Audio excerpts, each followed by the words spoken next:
Okay, welcome back.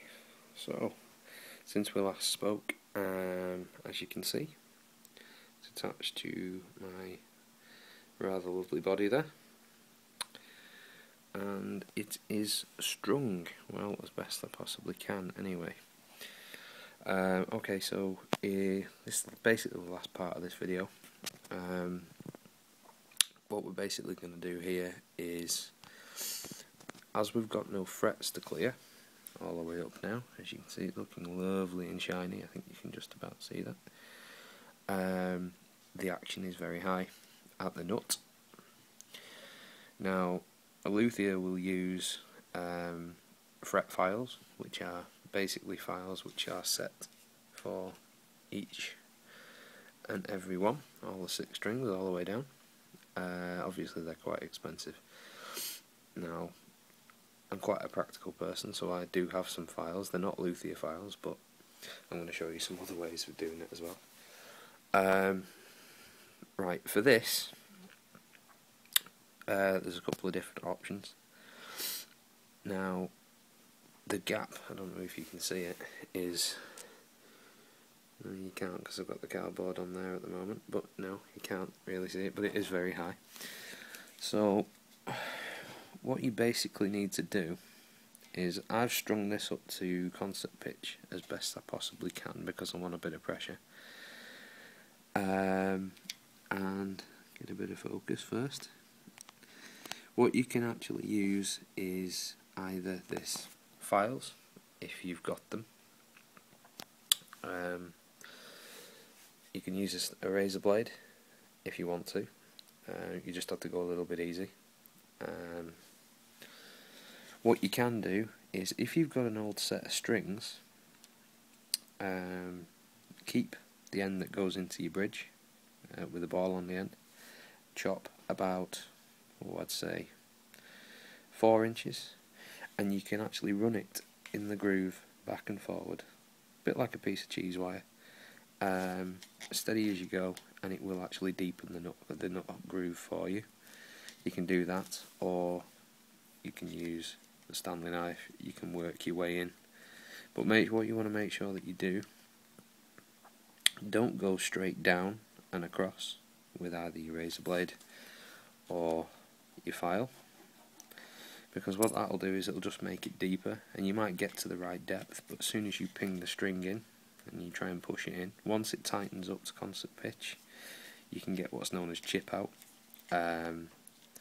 which basically means that the edge of if you go, not necessarily up here, but down here on your top E, if you go for a high bend that's quite high up here, you can sometimes chip the edge off, and then you need a new nut. And that means you've got to spend money, and that's a bad thing, isn't it? Okay, so what we're going to do, we're going to get on here. In the automotive industry, you've got something called a feeler gauge set. If you've got those in your toolbox, you can use those as your space between your fretboard and your strings. If you haven't, get yourself just a piece of cardboard. You can't really see on this, but it's actually double layered. Okay, so you can either bend it over or just put 2 on top of each other. It all depends on what you want, the way that you play. If you're a rhythm player, then you might want it a little bit higher. If you're more of a lead player and you do quite a lot up here or quite a lot in the middle, then you might want it a little bit lower, but that's up to you. Slide it in under your strings, tape it down. This serves 2 purposes. It gives you something to a bit of a depth gauge, and it also protects the fretboard for what you're about to do. When you're cutting, this one, I don't know if you can see this, but it's basically, it's a triangle. Okay, so it cuts a V, and a V is what you want. You want basically a relief cut in each one of them for that string to sit in. Most string breaks and nut breaks are because these are too tight, which is what you get on some budget guitars. You don't want a really tight nut You really don't, because that causes it to bind up in there, and then it can cause tuning problems. You tune yourself up and you think you're in tune, and then as soon as you do your first bend, then it slips back out again and frees itself up and you're out of tune. What I will say, from the ones I've played, if you're going to do this, you want a slightly higher action, not massive, a slightly higher. As there's no fret for it to bounce off, you need some room, you need some room between the fretboard and the string to actually make it sing. Your string needs to vibrate. There's no point having it right smack bang down on the fretboard, because it's going to be very lightly strung. Even if you put 10s on this, it's going to be very, very, very lightly strung. So you want a bit of movement, you want a bit of play. So anyway, I'm going to do this one, and then I'll do the rest off camera.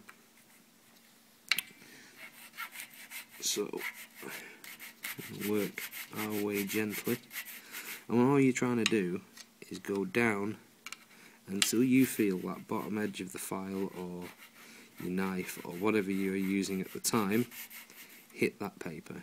And I just have, if you can see that there, I don't know if you can just about see it, but yeah, I've just done it.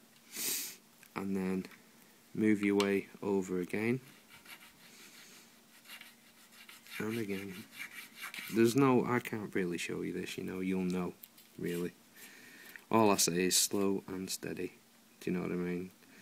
Slow and steady. Because if you go too far, then you're going to need to either a new nut or piece of paper in there or something like that, and it just doesn't look good, does it? Okay, so I'm going to finish this off. And I'm going to finish this off camera, and then I'll show you basically how it looks without. That's the top end. When I come back, I'm just going to give you a neat little trick. Once you've done this side, and this is designated, what you're going to have to do is maybe do this side. I'm assuming most people know how to do this anyway. Obviously the little screws, and they're your intonation screws, but we'll cover that in a bit. You might want to adjust these up and down depending. What you can do once that's in place there, and you've got that cut, is move your guard up over to where your 12th is, and then you can do the same, raising your action there. So I mean, once the strings are down and touching that piece of cardboard, you're roughly in about the right place. You might need to do a little bit of fine tuning, just fret the notes in concert pitch all the way up, but that's about it really. Okay.